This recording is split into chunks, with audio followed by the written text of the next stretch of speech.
Добрый вечер, уважаемые радиослушатели и телезрители. В эфире передача «Якутск сегодня». Напомню, что она выходит одновременно в прямом эфире на радио Тетим Саха Радиата и на телеканале НВК Саха.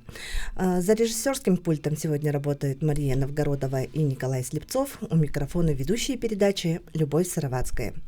Тема сегодняшнего выпуска посвящена земельным вопросам. Мы обсудим важные вопросы, касающиеся предоставления земельных участков многодетным гражданам и участникам специальной военной операции. Постараемся получить ответы от наших гостей на такие актуальные вопросы, как, кому и какие земельные участки предоставляются в собственность бесплатно, как многодетным семьям получить участок на территории города, а также какие требования необходимо соблюдать при постановке на очередь. Сегодня у нас в студии Друзьянова Валина Бориславовна, заместитель начальника департамента имущественных и земельных отношений окружной администрации города Якутска, и Карпова Айталина Анатольевна, начальник отдела по социальным вопросам муниципального казенного учреждения Агентства земельных отношений городского округа город Якутск. Добрый вечер. Добрый день. Акулина Бориславовна, первый вопрос к вам.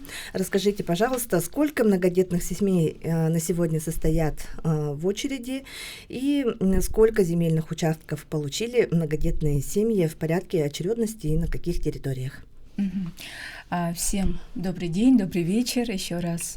Сегодня на территории городского округа город Якутск на учете на получение земельного участка бесплатно всего состоят у нас многодетных граждан 7 тысяч, порядка свыше 7,5 тысяч граждан. За весь период, получается, программы, которая действует, по предоставлению земельного участка бесплатно, у нас, получается, реализовали свое право. Предоставлено было общее количество участков 5683. Мы их предоставляли на протяжении всего периода действия закона на 10 территориях. Это у нас Хатасы, Табага, Кильдямцы, Намцирский, Белюйский тракт, Тулагина-Сырдах, Птицефабрика и Маган. И, соответственно, у нас, получается, в прошлом году мы провели очень большое, скажем так, обширное распределение земельных участков, которые мы получили от управления Росимущества, которые находились ранее в федеральной собственности. В 2025 году мы распределили Вилюйский Намцирский тракт. Это, получается, у нас 964 участка на Вилюйском тракте и свыше 1000 участков на Намцирском тракте. Сейчас у нас, получается, еще готовы уже территории в селе Сырдах на 176 земельных участков. Мы планируем также провести распределение 30-31 марта. Распределение проходит в виде чего? Распределение у нас проходит тоже, у нас есть определенный порядок, который установлен у нас по распоряжениям окружной администрации, он проходит в виде жеребьевки. Соответственно, мы готовим, агентство земельных отношений у нас формирует списки на граждан, очередь которых подошла. Соответственно, эти граждане не заранее уведомляются. Получив извещение, уже мы определяем дату, когда проводим жеребьевку. Айталина Анатольевна, теперь к вам вопрос. Кому и какие предоставляются земельные участки в собственность бесплатно? Кто может на это претендовать? Земельные участки предоставляются бесплатно гражданам Российской Федерации, имеющим 3 и более детей, и также приемным родителям для ведения личного подсобного хозяйства, для ведения садоводства и для индивидуального жилищного строительства. Допустим, семья получила статус многодетных, и какие их действия, как они могут получить, куда идти? Так, многодетные семьи сперва должны встать в очередь многодетных граждан на получение земельного участка бесплатно. Для этого они должны подать заявление о постановке на учет через портал госуслуги. Земельные участки предоставляются в порядке очередности после подготовки территорий. Также, если многодетные граждане состоят на учете в департаменте жилищных отношений, как нуждающиеся в улучшении жилищных отношений, то они должны в первоочередном порядке получать земельные участки. Также у многодетных граждан, многодетные граждане вправе самостоятельно найти участок, семейный участок, не дожидаясь очереди. Для этого они подают заявление на предварительное согласование земельного участка через МФЦ «Мои документы», и в случае, если вот земельный участок соответствует градостроительным нормам, то они могут получить этот земельный участок в собственность бесплатно. То есть многодетная семья, если вдруг найдет участок, да, они могут обратиться также в МФЦ или в агентство земельных отношений, да? Так, заявление принимаем только через МФЦ «Мои документы» и через госуслуги. А вот, допустим, если эта земля будет сельхозназначения, она может быть предоставлена многодетной семье? Но зависит, какой вид разрешенного использования многодетный гражданин указал в заявлении. Там, если индивидуальное жилищное строительство, то нет, там с таким видом не разрешается предоставление земельных участков. Там невозможно строить жилой дом. Но если укажет вид ведения садоводства, то законом ведения садоводства можно строить жилой дом. То есть вот те участки, которые вот в 2025 году и вот и ранее распределялись многодетным семьям, они только идут под индивидуальное жилищное строительство? Так, генеральным планом вот эти территории учтены, входят в категории земель населенных пунктов, также установлена территориальная зона, жилая зона, и там возможно строительство жилых домов, да. Все понятно, спасибо большое, я этого не знала. И вот, допустим, многодетная семья стала в очередь, но очередь не подошла, ребенку исполнилось 18 лет. Их снимают с очереди или они остаются? Нет, многодетных граждан, которые стоят в очереди, и дети достигли совершеннолетия, их не снимаем с очереди. Мы возраст детей учитываем на момент постановки в очередь. Все ясно. Это на самом деле очень такой важный, тоже, очень хороший вопрос, потому что вот на практике мы неоднократно сталкиваемся с вопросами от многодетных семей, да, которые, считают ошибочно, что если ребенок достиг совершеннолетия, то он снимается автоматически. На самом деле это совершенно вот не так, вот как моя коллега пояснила, то они остаются в очередь. То есть самое главное, чтобы было 3 более детей на момент постановки до 18 лет, правильно? Да, и, соответственно, другие критерии, это вот как прописка, 5-летнее проживание и так далее. Если есть дети совершеннолетние, то они должны обучаться очно в любом образовательном учреждении до 25 лет, и они не должны состоять в браке. Тогда они могут стать, если есть такие дети, они могут стать в очередь. И вот такой еще вопрос, ко мне даже очень много знакомых обращаются, да, пользуясь тем, что вот муниципальный центр управления, спрашивают, как можно сверить свою очередь. Вот куда обратиться или где посмотреть? Так, сверку очереди можно сделать самостоятельно через портал госуслуг. Там есть отдельная услуга сверка очереди. И также позвонив в приемную агентство земельных отношений, это по номеру 32 64 60, добавочный номер 2, и там также можно получить информацию об очереди. Вот Акулина Бориславовна сказала о том, что в виде жеребьевки проводится распределение земельных участков, да, и до этого уведомляются граждане, которые могут подойти на жеребьевку. А если вдруг, например, трубку там не подняли или, допустим, записались, но не подошли, они уходят в конец очереди или как это происходит? Нет. Приглашенные граждане, которые пропустили распределение, то мы их пригласим на распределение по итогам инвентаризации земельных участков, которые мы сейчас проводим, на ранее распределенных территориях. То есть это где-то в апреле-мае будет распределение по этим участкам, и мы направим повторно приглашение, письма. А можно как-то ознакомиться, например, со списком получивших, и, например, этот список открытый ли? Нет, такого списка нету. Это персональные данные, мы не можем это опубликовывать. Да. Ага. Сейчас мне хотелось бы коснуться вопросов участков, которые предоставляются участникам специальной военной операции. Вот участнику куда обратиться и тоже как получить? Наверное, немножко процедура другая. Так. Ну, для получения земельных участков участники спецвоенной операции и члены семей погибших участников спецоперации, они сперва встают на учет на получение земельных участков бесплатно. Для этого они должны подать заявление, ну, лично могут по адресу Октябрьская, 20/1, этаж 1, окно номер 2, либо через портал Е-Якутия и госуслуги. А вот если член подает, какие документы он должен иметь? Так, для членов семей погибших участников спецвоенной операции они должны предоставить удостоверение члена семьи, подтверждающие документы о родстве с погибшим участником спецвоенной операции.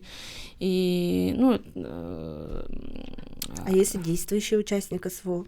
Если действующий, то удостоверение члена ветерана боевых действий. И, и там есть критерии. Они должны быть зарегистрированы на территории города Якутска на момент убытия.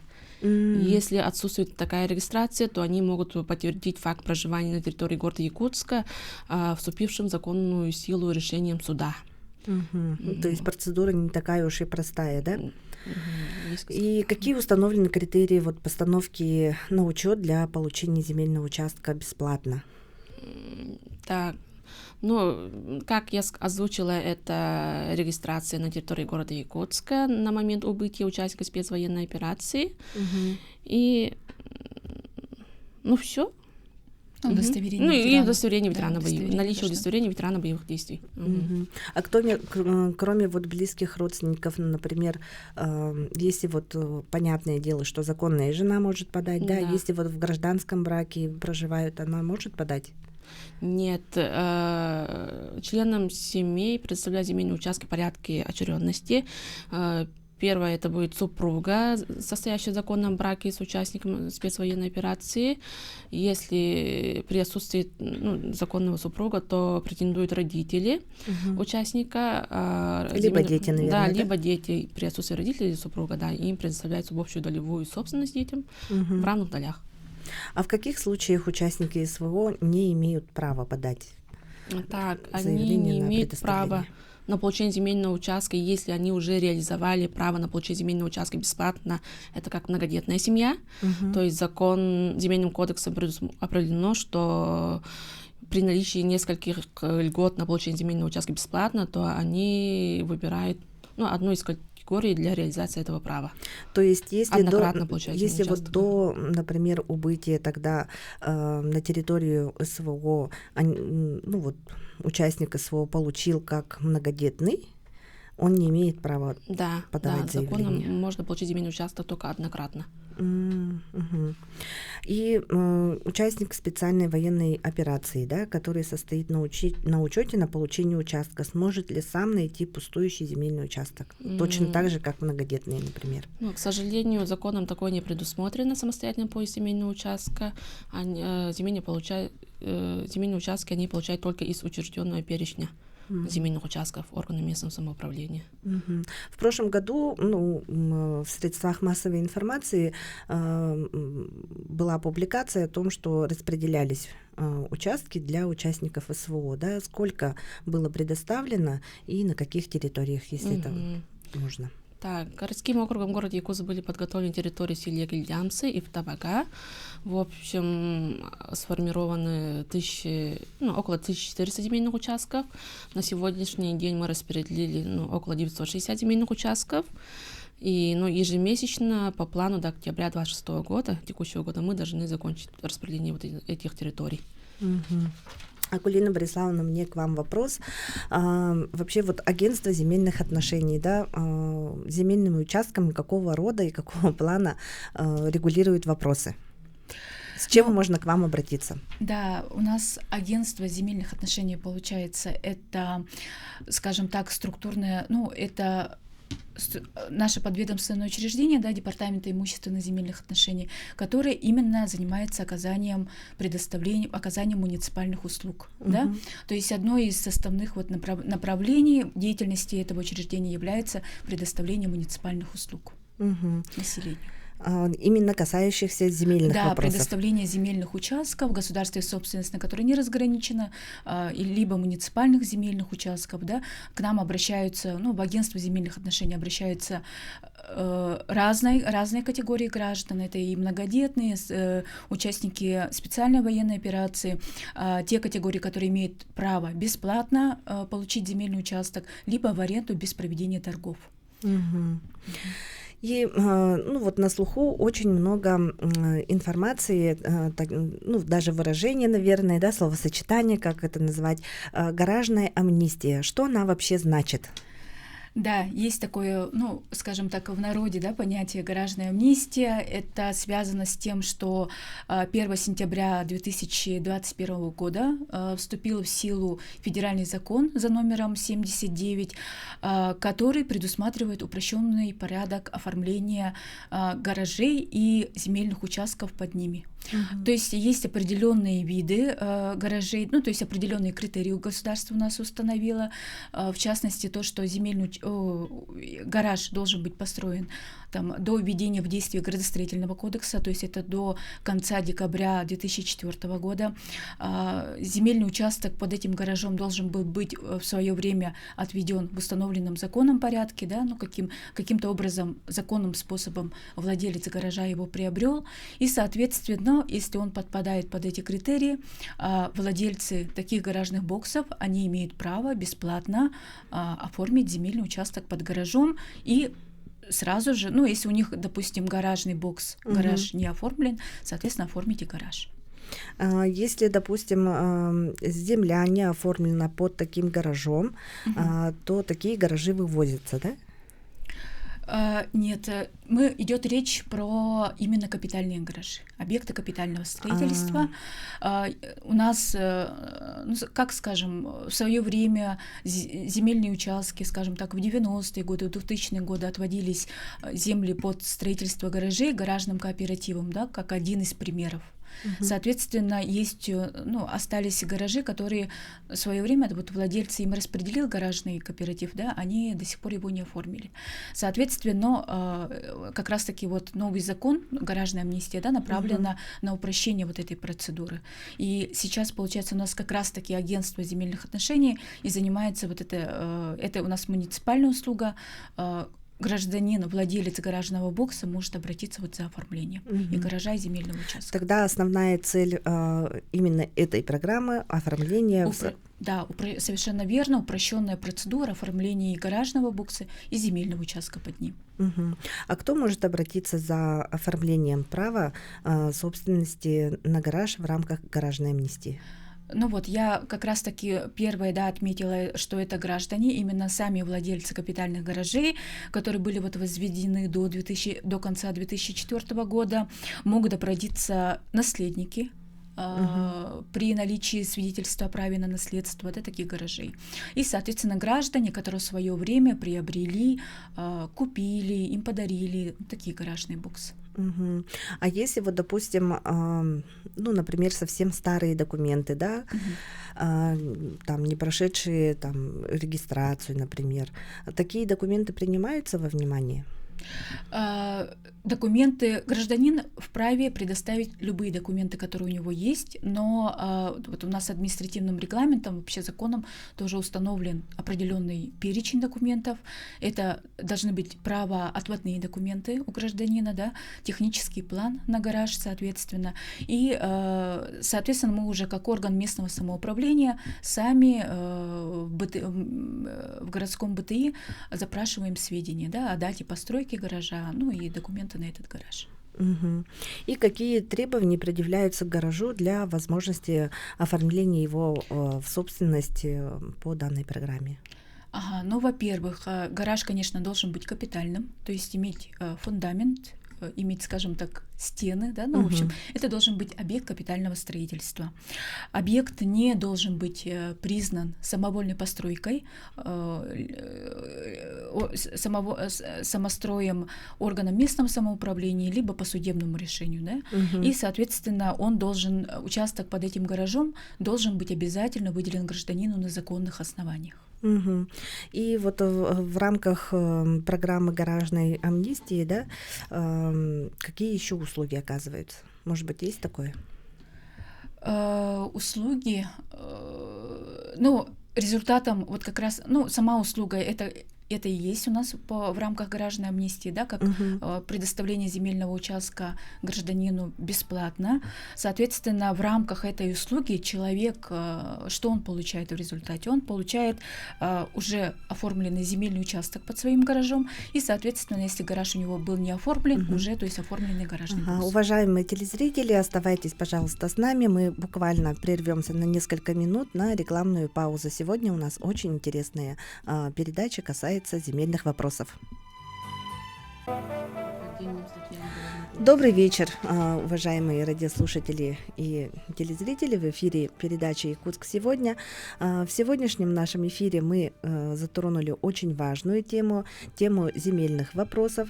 И у нас сегодня в студии Друзьянова Лина Бориславовна, заместитель начальника департамента имущественных и земельных отношений окружной администрации города Якутска, и Карпова Айталина Анатольевна, начальник отдела по социальным вопросам муниципального казенного учреждения Агентства земельных отношений городского округа город Якутск.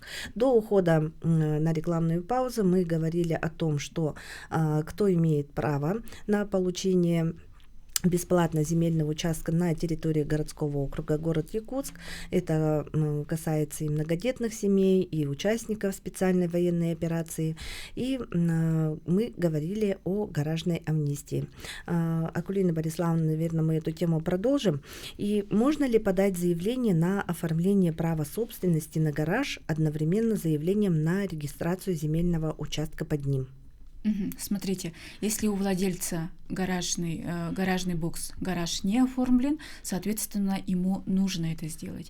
Он может одновременно подать и на оформление самого гаража, и на земельный участок под ним. То есть эта услуга идет одновременно. Угу. А бывает такое то, что гражданину могут отказать, и по каким причинам в этой гаражной амнистии? Да, конечно, есть такие случаи.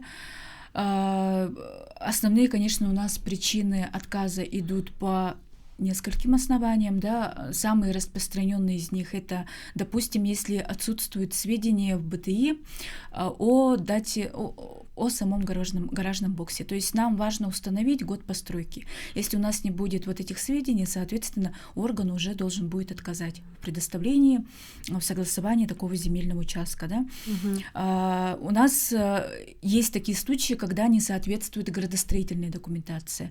То есть надо понимать, что оформление земельного участка, оно идет у нас, первый этап – это предварительное согласование, когда земельный участок, допустим, не стоит на кадастровом учете, нам надо его сформировать. Да? И формирование участка у нас идет сейчас по градостроительной документации, это у нас проект межевания территорий, проект планировки территорий. Если, допустим, по каким-то причинам не соответствует, да, там не предусмотрено, то идет уже как, мы гражданину вынуждены отказывать. Есть случаи, когда заявитель не прикладывает документы, которые требуются, да, для того, чтобы принять решение.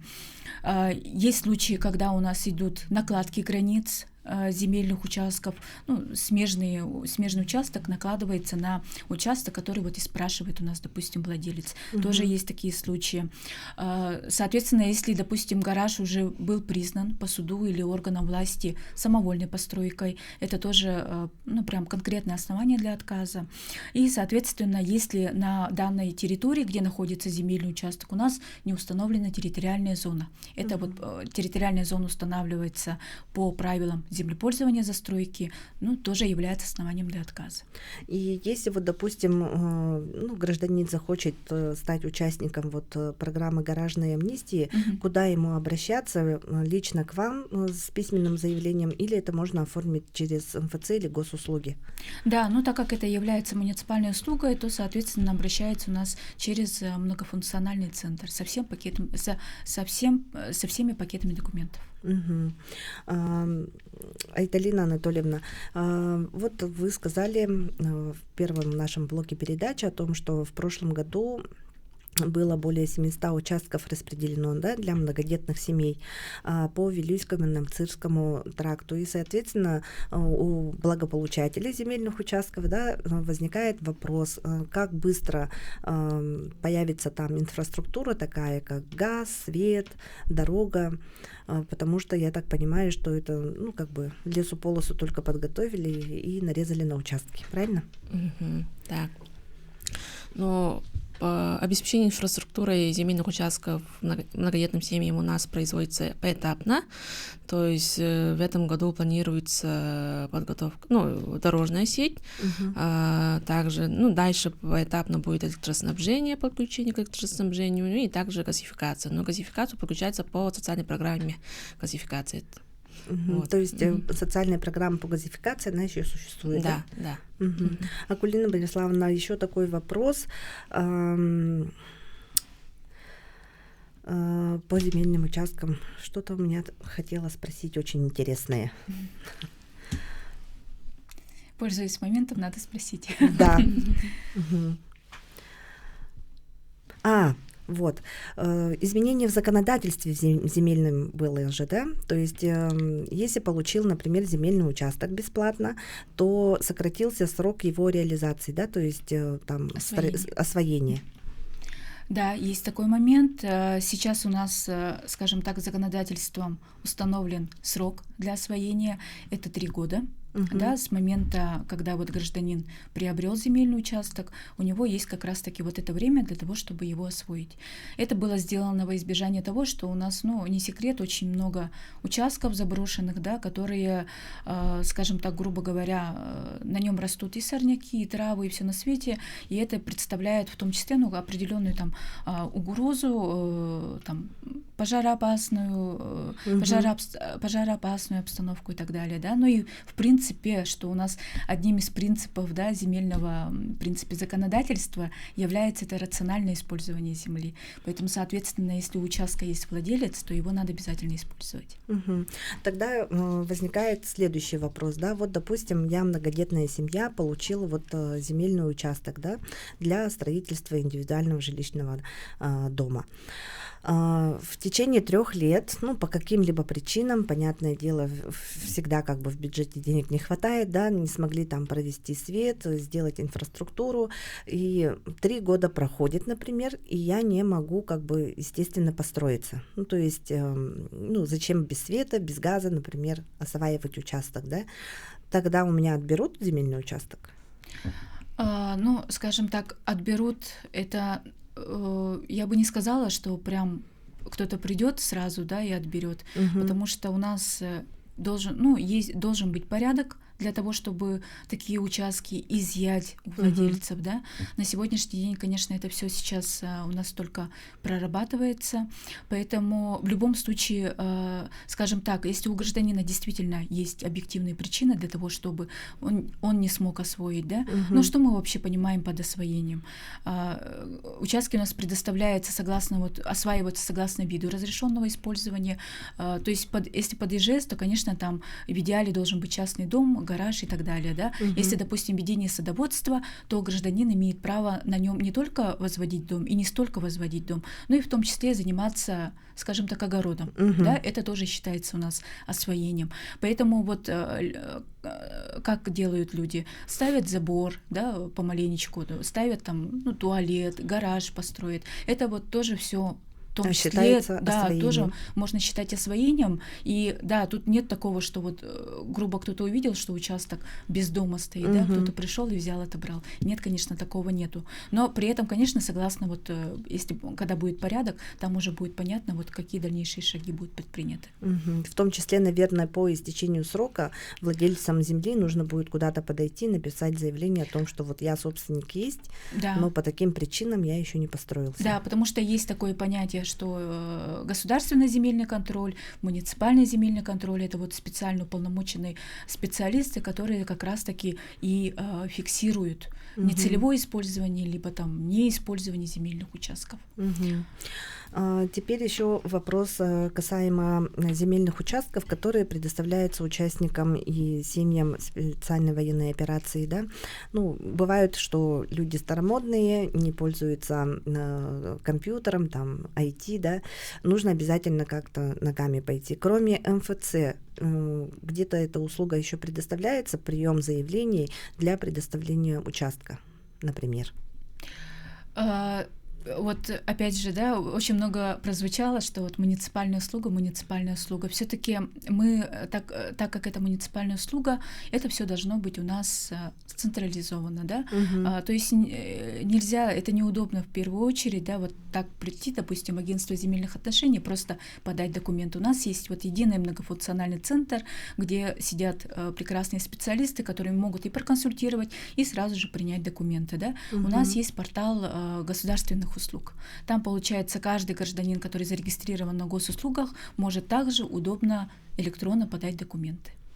Тогда, наверное, это вопрос следующий к вам, Антонина Анатольевна.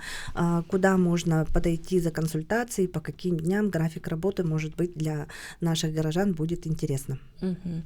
Да, в агентстве земельных отношений еженедельно по средам с 2 до 5 часов проводится прием граждан по всем интересующим вопросам по земле. То есть могут подойти в любой отдел и, получить ответы на свои вопросы. А где вы находитесь? Мы находимся по адресу Октябрьская, 20/1, 3-й этаж, и на 3-м этаже находимся. Это вот где Diamond Clinic? Да, Diamond Clinic, да. А в порядке живой очереди или где-то заранее нужно записываться? В отделы могут подойти в порядке живой очереди, а руководству по записи. И по каким вопросам можно к вам обращаться? Вот помимо вот земельных участков, касаемых многодетных и участников СВО.